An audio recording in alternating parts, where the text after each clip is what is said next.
Hello friends, welcome to my channel the study hub. उम्मीद है आप लोग घर पर होंगे और स्वस्थ एवं सुरक्षित होंगे। आज हम लोग केमिस्ट्री के कुछ महत्वपूर्ण प्रश्नों को डिस्कस करने वाले हैं जो आपके आने वाले सभी आगामी एग्ज़ाम्स के लिए काफ़ी उपयोगी होंगे।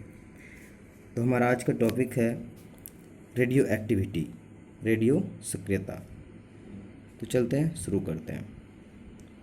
हमारा आज का पहला प्रश्न है, रेडियो सक्रियता किसका गुण है?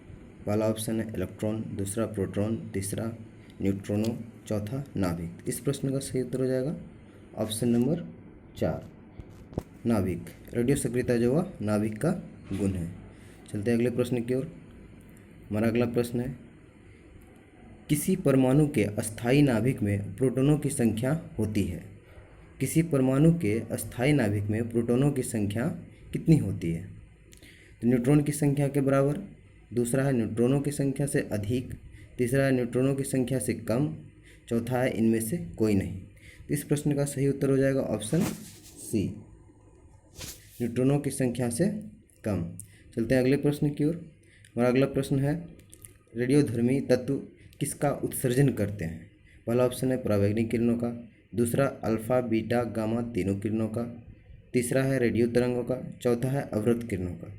इस प्रश्न का सही उत्तर हो जाएगा ऑप्शन नंबर 2, रेडियो धर्मी तत्व जो है वो अल्फा बीटा गामा तीनों किरणों का उपकरण उत्सर्जन करते हैं। चलते हैं अगले प्रश्न की ओर। हमारा अगला प्रश्न है, अल्फा और बीटा किरणों की खोज किसने की थी? अल्फा बीटा किरणों की खोज जो है वह, ऑप्शन देखते हैं। पहला ऑप्शन है डाल्टन ने, दूसरा रॉन्टजन ने, तीसरा रदरफोर्ड ने, चौथा विलार्ड ने। इस प्रश्न का सही उत्तर हो जाएगा ऑप्शन सी, रदरफोर्ड ने।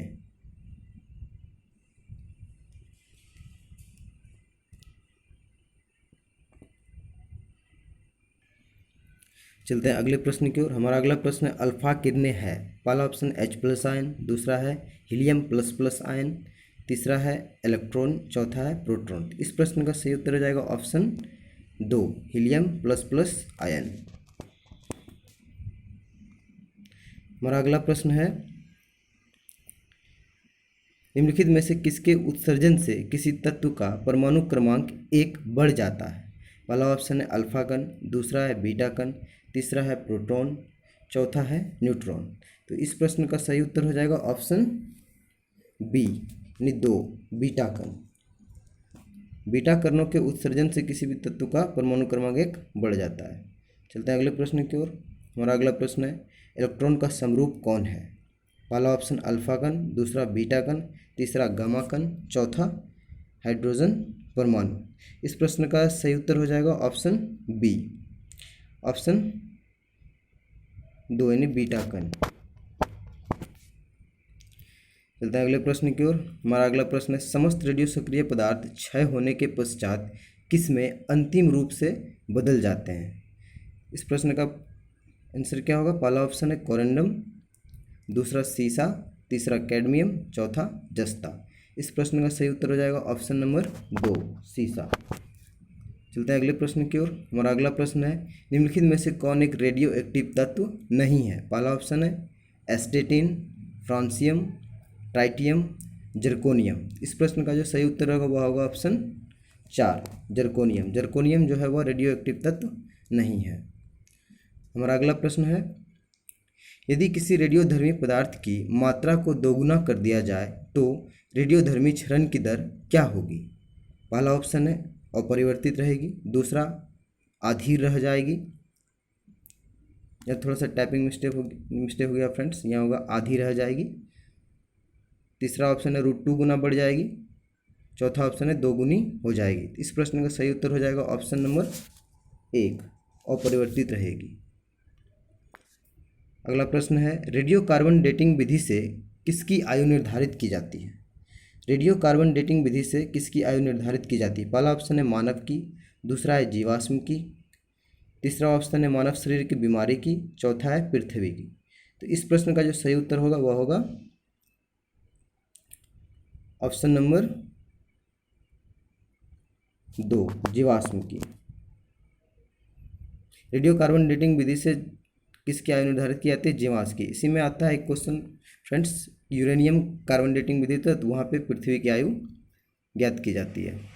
चलते हैं अगले प्रश्न की ओर। हमारा अगला प्रश्न है, कृत्रिम रेडियो सक्रियता की खोज किसने की थी? पहला ऑप्शन है मैडम क्यूरी, दूसरा ऑप्शन हेनरी बैकुरल, तीसरा है रदरफोर्ड, चौथा है एफ जूलियट एवं आई क्यूरी। इस प्रश्न का सही उत्तर हो जाएगा ऑप्शन नंबर 4,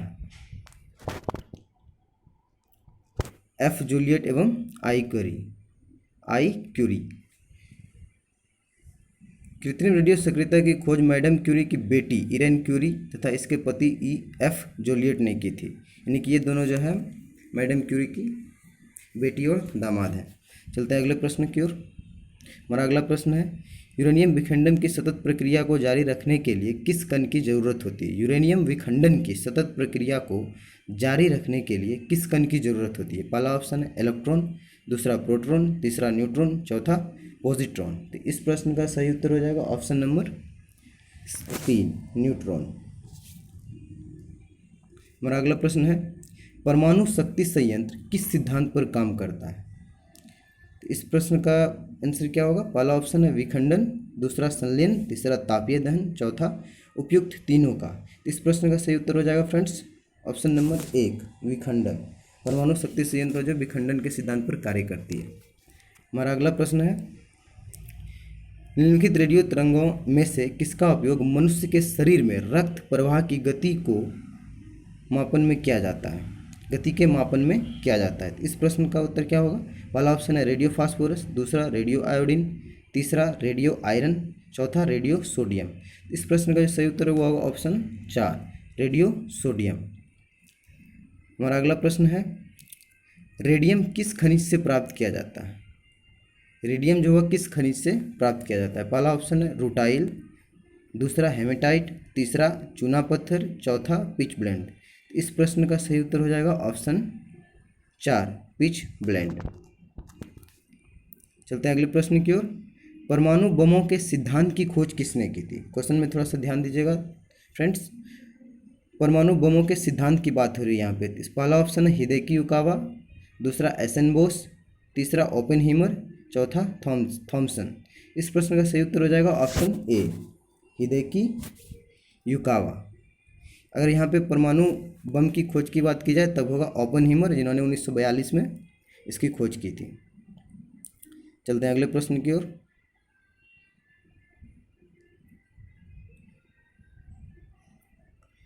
हमारा अगला प्रश्न है, एक रेडियोधर्मी धातु जो केंद्रित ऊर्जा का एक प्रचुर स्रोत है और 1789 में इसकी खोज की गई थी, जिसकी परमाणु संख्या 92 है, वह डैश है। पहला ऑप्शन है सोना, दूसरा सिलिकॉन, तीसरा रेडॉन, चौथा यूरेनियम। ने एक रेडियोधर्मी धातु जो केंद्रित ऊर्जा का एक प्रचुर स्रोत है और इसकी जो है खोज वो 1789 में की गई थी। इसका परमाणु क्रमांक जो है वह 92 है। वह कौन सी धातु है? तो वह है रेडियोधर्मी धातु यूरेनियम। हमारा अगला प्रश्न है, परमाणु संलयन प्रक्रियाएं स्वचालित रूप से किसमें होती है? पहला ऑप्शन है सूर्य में, दूसरा परमाणु रिएक्टर में, तीसरा सागर की लहरों में, चौथा धरती के क्रोड में। तो इस प्रश्न का सही उत्तर हो जाएगा ऑप्शन 1, सूर्य में जो परमाणु संलयन की प्रक्रिया होती है वह स्वचालित रूप से होती है। हमारा अगला प्रश्न है, वो रासायनिक बंधन कौन सा है जिसमें परमाणुओं के संयोजन से अणुओं का निर्माण होता है? पहला ऑप्शन है नाभिकीय बल, दूसरा लघु रेंज बल, तीसरा विद्युत स्थैतिक बल, चौथा गुरुत्वीय बल। इस प्रश्न का सही उत्तर होगा ऑप्शन नंबर 3, विद्युत स्थैतिक बल। अगले प्रश्न की ओर चलते हैं। भारत ने पहले परमाणु उपकरण का परीक्षण कहाँ से किया था? भारत ने अपने पहले परमाणु उपकरण का परीक्षण जो किया था वह कहाँ से किया था? पहला ऑप्शन है तारापुर, दूसरा पोखरण, तीसरा कल्पक्कम, चौथा श्रीहरिकोटा। इस प्रश्न का सही उत्तर हो जाएगा ऑप्शन बी, पोखरण राजस्थान से किया गया था और यह 18 मई 1974 को किया गया था और इस मिशन का जो नाम था वह था स्माइलिंग बुद्धा। चलते हैं अगले प्रश्न की ओर। एक हाइड्रोजन एटम में कितने न्यूट्रॉन होते हैं? पहला ऑप्शन 1, दूसरा 2, तीसरा 3, चौथा एक भी नहीं। इस प्रश्न का सही उत्तर हो जाएगा ऑप्शन नंबर 4, एक भी नहीं। हाइड्रोजन के एटम में कोई भी न्यूट्रॉन मौजूद नहीं होते हैं। और अगला प्रश्न है ईका सिलिकॉन के रूप में किसे जाना जाता है? पहला ऑप्शन है सिलिकॉन, दूसरा गैलियम, तीसरा जर्मेनियम, चौथा एल्युमिनियम। यहाँ पे ध्यान दीजिएगा फ्रेंड्स, इस प्रश्न का सही उत्तर हो जाएगा ऑप्शन सी। अगले प्रश्न की ओर चलते हैं। अगला प्रश्न है अल्फा बीटा गामा किरणों की वेधन क्षमता का अवरोही क्रम क्या है? यानी कि इसको अवरोही क्रम में सजाना है, बढ़ते से घटते क्रम में। इस प्रश्न का आंसर होगा ऑप्शन नंबर 2, गामा किरणें, फिर बीटा किरणें, फिर अल्फा किरणें। यानी कि सबसे अधिक वेधन क्षमता अगर पूछी जाए तो गामा किरणों की, और सबसे कम पूछी जाए तो अल्फा किरणों की, और मध्य में बीटा किरणों की। चलते हैं अगले प्रश्न की ओर। हमारा अगला प्रश्न है निम्न में से किसके उत्सर्जन में सांभारिक उत्पन्न होते हैं? पहला ऑप्शन है अल्फा किरणें, दूसरा बीटा किरणें, तीसरा गामा किरणें, चौथा एक्स किरणें। तो इस प्रश्न का जो सही उत्तर होगा फ्रेंड्स वो होगा ऑप्शन नंबर 2, बीटा किरणें। हमारा अगला प्रश्न है रेडियो सक्रियता का मात्रक क्या है? पहला ऑप्शन है बैकुरल, दूसरा क्यूरी, तीसरा केवल एक, चौथा एक और दो, दोनों। इस प्रश्न का जो सही उत्तर होगा वह ऑप्शन नंबर 4, रेडियो सक्रियता का जो मात्रक है वह बैकुरल और क्यूरी दोनों है। हमारा अगला प्रश्न है कोबाल्ट 60 आमतौर पर विकिरण चिकित्सा में प्रयुक्त होता है क्योंकि यह उत्सर्जित करता है। कोबाल्ट 60 का जो प्रयोग आमतौर पर विकिरण चिकित्सा के रूप में किया जाता है, यह कौन सा किरण जो है उत्सर्जित करता है? इस प्रश्न का आंसर होगा पहला ऑप्शन है अल्फा किरणें, दूसरा बीटा किरणें, तीसरा गामा किरणें, चौथा है एक्स किरणें। इस प्रश्न का सही उत्तर हो जाएगा ऑप्शन 3, गामा किरणें। हमारा अगला प्रश्न है परमाणु विखंडन डैश की प्रक्रिया है? पहला ऑप्शन है परमाणु रूपांतरण, दूसरा एक भारी परमाणु नाभिक के उपखंड, तीसरा एक नए नाभिक के गठन के लिए 2 या 2 से अधिक की प्रक्रिया, और चौथा है अणुओं के उपखंड। इस प्रश्न का सही उत्तर हो जाएगा ऑप्शन 2, एक भारी परमाणु नाभिक के उपखंड की प्रक्रिया। अगले प्रश्न की ओर चलते हैं रेडियो सक्रियता का आविष्कार किसने किया था? पहला ऑप्शन है मैक्स प्लैंक, दूसरा है जेम्स क्लर्क मैक्सवेल, तीसरा ऑप्शन है हमारा हेनरी बेकुरल, चौथा है हेनरिक रटर। इस प्रश्न का सही उत्तर हो जाएगा ऑप्शन 3, हेनरी बेकुरल। चलते हैं अगले प्रश्न की ओर। हमारा अगला प्रश्न है और ये इस वीडियो का अंतिम प्रश्न है परमाणु से प्राप्त ऊर्जा को क्या कहते हैं? पहला ऑप्शन है नाभिकीय ऊर्जा, दूसरा है रासायनिक ऊर्जा, तीसरा है ऊष्मा ऊर्जा, चौथा है सौर ऊर्जा। इस प्रश्न का सही उत्तर हो जाएगा ऑप्शन ए, नाभिकीय ऊर्जा।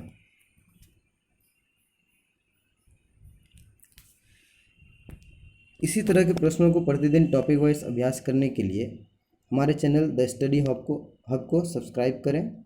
धन्यवाद। अगर आप लोगों को हमारी वीडियो पसंद आई हो तो please do like, share and subscribe my channel the study hub. Subscribe करने के बाद बगल के बेल आइकन को प्रेस करें ताकि हमारे आगे की सभी वीडियो का नोटिफिकेशन आप लोगों तक पहुंच पाए। जय हिंद, जय भारत।